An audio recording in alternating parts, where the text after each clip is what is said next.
time on this. I really just wanted to flag that we have an open education working group as part Open Knowledge, and we have loads of different working groups. So I would recommend that you go and check out the working groups that are there. Lots of different areas. So things like privacy have come up today. Sally's not here, and actually she's gone now, but we have a really interesting group on privacy, open access, open science, lots of different working groups. I know that Raina runs one on OpenMena, so there's lots and lots of stuff out there, something for everybody, and some great discussions are going on as part of the working groups. So we set a working group as part of the Linked Up project to create a community, and really just because a lot of our discussions around open data in education, and we felt that is actually part of a much bigger picture around open education, and we wanted to bring together all those different people talking and lots of different interesting discussions, and create a way for different people to meet each other and to maybe find the overlaps and the synergies there. Well, there's an example of all the different working groups that we have. So we established the working group.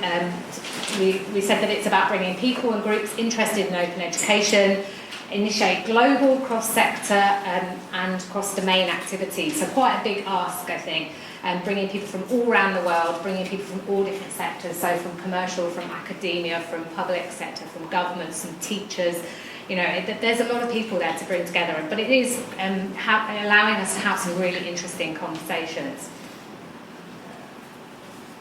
So yeah, just to say that I think this was based on very much the feeling that we felt open data was just one part of this open education pie or cheese or whatever your kind of triple pursuit thing is, and that it was, you've got things like we've touched on areas around policy. We feel that data obviously has a lot of interaction with policy. OERs have come up, badges and accreditation, another important area, licensing, tools around, and that's a picture of Pundit, which is one of our open GLAM tools there, which is really great for annotation.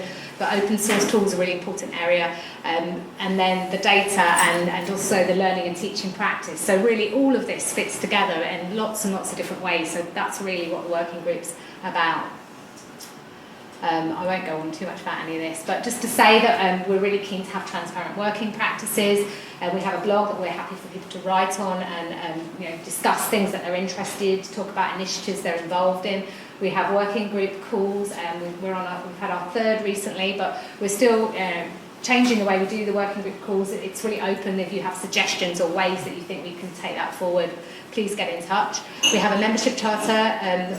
We're sort of still feeling our way around that as well, but how we're going to deal with membership. But we're really open to people with ideas in this area.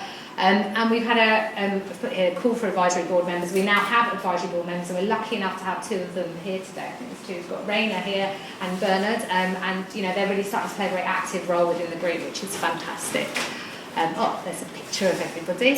So we've got people like Cable Green from Creative Commons, very high profile. Lorna Campbell's very active in the open education space, doing a lot of work around our LRMI.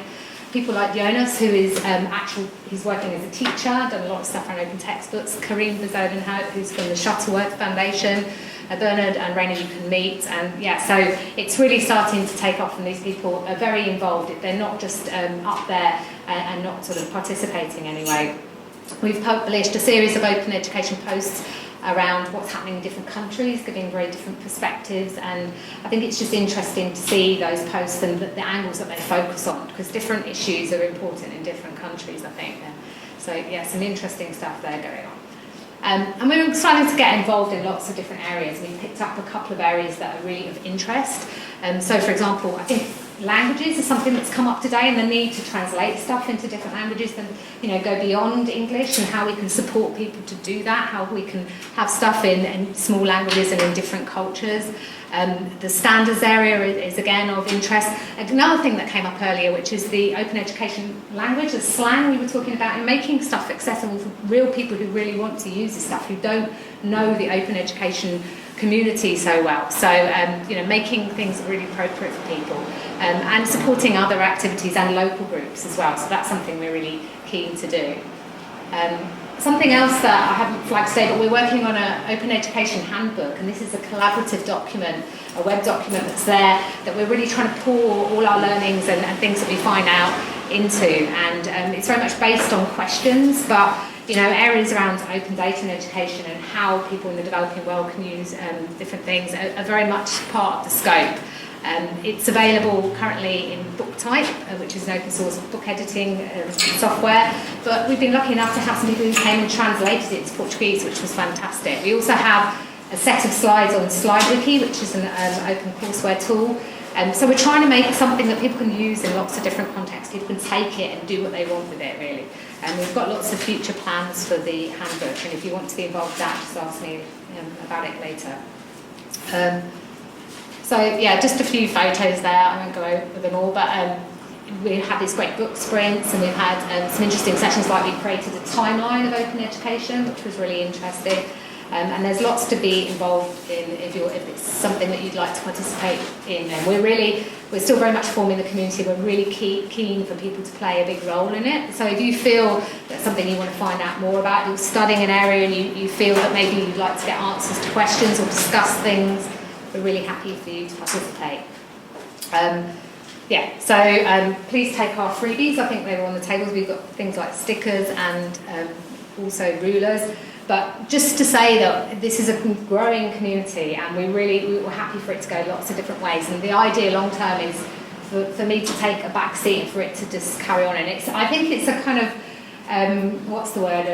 I don't know, it's strange about building a community, because you feel you don't want to force a community to be creative. How do you build a community?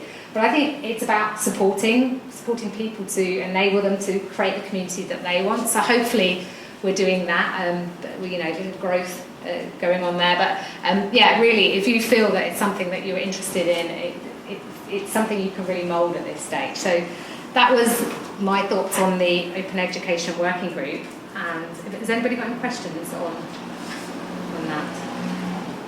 And I will go back to our final discussion. Bernard, yeah? Yes. So can you also think of probably the point of being probably some plan to move from having open data and open action toward, open data and open resources toward open actions that have impact, on people's education. Yeah. So can you probably plan that? How we can do that? How we can see that progression, or? Yeah, maybe plan.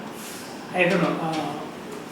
Maybe think about also including that as step forward, because we have open data, we have open resources, and which open are actions. there, but they're not having impact on. Yeah. I mean, that's obviously this impact word, which is. I remember the first time I heard it, what's this mean? And then, as time moves on, it's like everything is about impact. But I mean, it's really hard to show you how things, have some sort of effect. But ultimately, that's what we really want to do. So, yes, that's something we want to discuss more. We want to figure out more how we can do that. So, if you have some ideas, probably, I don't know, but thinking about the, I don't know if I can have some. Probably partners like in other parts of the world, but me personally, I'm very interested in open education and doing something that goes and open up education to people. Yes. Because that's a challenge we have in developing countries. And sometimes I see opportunities that are not being used. And if they are used, they can have big impact on people's lives. We need to write these down, these opportunities, and we need. And as you heard about the Partnership for Open Data earlier, that's an initiative from Open Knowledge that we potentially work with and take on some of these opportunities. And so, which one? This was Danielle talked about earlier, which is we can talk maybe in the pub about it. But yeah, I think potentially there could be some really great opportunities. Yeah, it's spotting those gaps that you can get in and have some sort of. So I understand maybe sometimes, as we discussed, it's easy if government is involved, but if we look at other partners, if government is not want to be involved, for example, people can start initiatives and probably see how they can be incorporated in the existing system. Yes. Without waiting for governments to. Right, which is one of the reasons we really want to come about learning here today, actually, because it goes beyond governments, and you're right, it doesn't always need to interact with, but yeah.